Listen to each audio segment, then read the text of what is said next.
Speaker, my question is to the Minister for Racing. Minister, I want to raise with you today 2 allegations of recent abhorrent cruelty by thoroughbred trainers which have occurred under your watch. The first incident was involved in Devonport, where a trainer is alleged to have repeatedly whipped a horse approximately 43 times in a sandpit. I'm advised that there is CCTV footage of the incident and a number of witnesses. The second incident is from Brighton and involves a trainer beating a horse with a PVC pipe. Again, I'm advised that there is CCTV footage and witnesses. Minister, both these trainers are still training horses despite their very public and disgusting acts of cruelty to horses in their care. Minister, this smells yet again of an industry who puts profit ahead of animal welfare and a regulator who's finding it all too difficult to enforce the rules and bare minimum standards of animal welfare, and all of this on your watch. Minister, can you confirm that these 2 incidents occurred? And if so, why weren't the trainers immediately suspended from training? Minister, how many more animals have to suffer before you intervene and demand that ORI do their job and revoke the licences of the cruel and unconscionable trainers across all 3 racing codes? Surely we can all just agree that beating horses is not okay. Honourable Minister for Racing. Ms Johnston, animal welfare is the number 1 priority. Thank you very much. It's a very serious question. And the question of the use of whips in racing is indeed a very serious matter.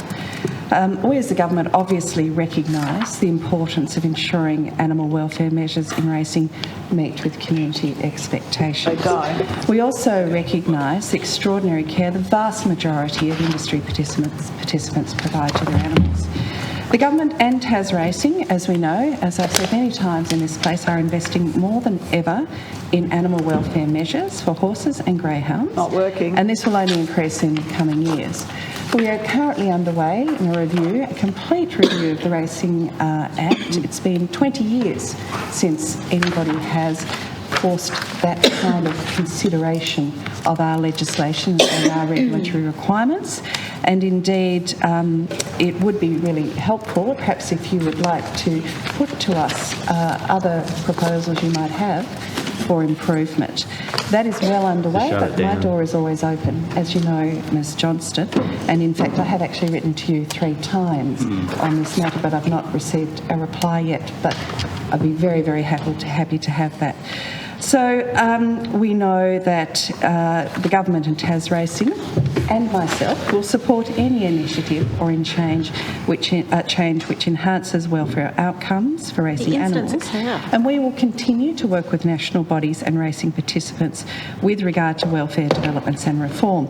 But it's important to remember that, of course, the use of whips is subject to national regulation, and we comply with that.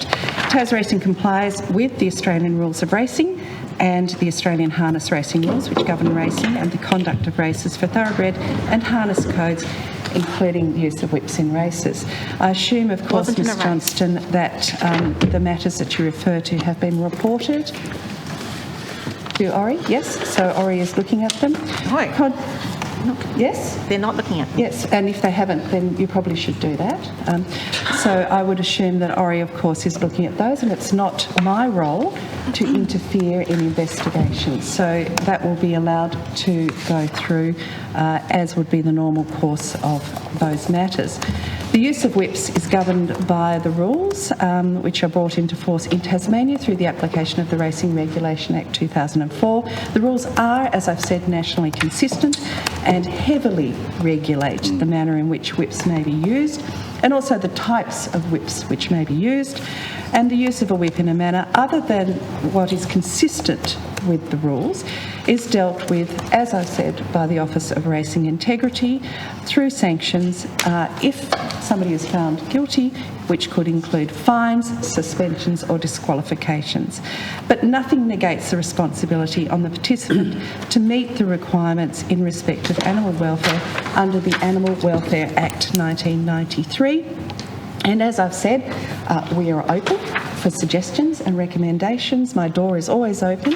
I'm always happy to work closely with stakeholders and all interested parties in this very important and serious matter. Mr. Speaker, Honourable Member for